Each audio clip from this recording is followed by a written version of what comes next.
বিজয়কে আউট করতে পারলে আপনার জন্য খেলাটা সহজ হবে। সো না, আমার নো কমেন্টস। এবং রাকিবুল তো আনডাউটলি টপ বোলার, তো সেই সাথে এবার ভালো লাক ফেভার করতেছে, উইকেট পাচ্ছি, তো এটা আরও ভালো লাগবে যদি চ্যাম্পিয়ন হতে পারি।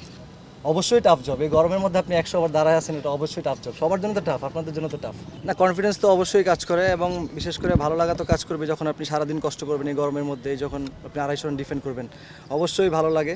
এবং আসলে প্ল্যানটা এরকমই ছিল যে মাঝখানে যদি আমরা বিজয়কে আউট করতে পারি, অবশ্যই এই ম্যাচটা আমাদের জন্য জেতা সম্ভব, সেই যত রানই বাকি থাকুক, এবং শেষ পর্যন্ত সেটাই হয়েছে, এই জন্য আর একটু বেশি ভালো লাগতেছে। না দেখেন, আসলে সবার মধ্যে হাঙ্গারনেসটা ছিল, আসলে যে সবার মধ্যে কমিটমেন্টটা ছিল যে আমরা মিরপুরে যেহেতু সবসময় একটা অ্যাডভান্টেজ থাকে বোলারদের জন্য, সো ওই অ্যাডভান্টেজটা নেওয়ার চেষ্টা করবো এবং শেষ পর্যন্ত এফোর্ট দিব। শেষ পর্যন্ত এফোর্ট দিয়ে যদি আমরা হেরে যাই, তাতে সেটা আমরা অ্যাকসেপ্ট করে নিব, বাট শেষ পর্যন্ত এফোর্ট দিলে এখানে অনেক কিছু চান্স থাকে, এবং সেটা শেষ পর্যন্ত আমরা জিততে পেরেছি সেটা এফোর্টের কারণেই। এটা আসলে আমার হাতে নাই, আসলে সেটা আমি বলতে পারবো না।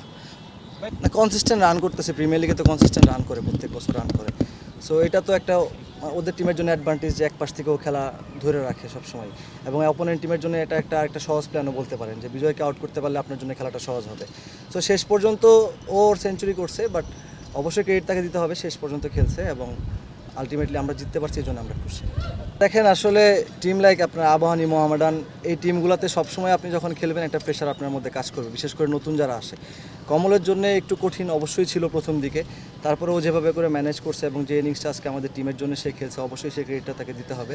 এবং আমরা চাইবো যে বাকি যে ম্যাচগুলো আছে সেই ম্যাচগুলোতে সে একইভাবে খেলবে, এবং ইমনে ছন্দে থাকলে কেমন প্লেয়ার সেটা আমরা সবাই জানি। এবং রাকিবুল তো আনডাউটলি টপ বোলার।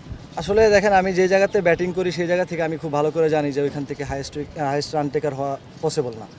তো আসলে ওই সময় টার্গেটটা থাকে টিমের জন্য কন্ট্রিবিউট করা, এবং বল হাতে যখনই আমি বোলিং করি আমি ইকোনমিটা মেনটেন করার চেষ্টা করি, তো সেই সাথে এবার ভালো লাক ফেভার করতেছে, উইকেট পাচ্ছি, তো এটা আরও ভালো লাগবে যদি চ্যাম্পিয়ন হতে পারি। না, স্যাটিসফ্যাকশনের জায়গা না। আপনি দেখেন যে অনেক সময় কিছু ভুল আপনার ফরে ভালোর জন্য আসবে, কিছু আপনার খারাপের জন্য যাবে। যখন আপনার জন্য আসবে না, সেটা আপনার কাছে খারাপ লাগবে, তো সেই খারাপটা লাগে।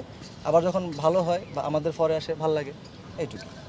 অবশ্যই টাফ জব, এই গরমের মধ্যে আপনি 100 ওভার দাঁড়ায় আছেন, এটা অবশ্যই টাফ জব, সবার জন্য তো টাফ, আপনাদের জন্য তো টাফ। চ্যাম্পিয়নশিপের দিকে যাচ্ছি, আসলে সোফার আমাদের যে আলটিমেট টার্গেট সেটা অ্যাচিভ করতে পারলে তো খুবই ভালো লাগবে। এবং মানে সবাই তো এটাই আশা করে যে আবাহনী, মোহামেডানের মতো টিমগুলোতে যারা খেলে তারা চ্যাম্পিয়ন হতে চায়, সো ডেফিনেটলি আমাদের লক্ষ্যটা ওই দিকেই থাকবে। এখনও আরও 2টা ম্যাচ বাকি আছে, সেই 2টা ম্যাচ আমরা জিততে চাই।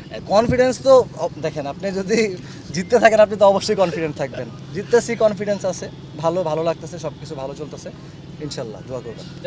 না, সত্যি কথা বলতে যে যখন ফার্স্ট টার্গেট ছিল যে আগে রেলিগেশনটা সেভ করব, ভেরি অনেস্ট। এরপরে যখন আমরা জিততেছিলাম এক্সপেকটেশন বাড়তেছিল, এবং জেতার পরে আস্তে আস্তে এখন যখন শিরোপার দিকে আছি, এখন এক্সপেকটেশনটা শিরোপার দিকে।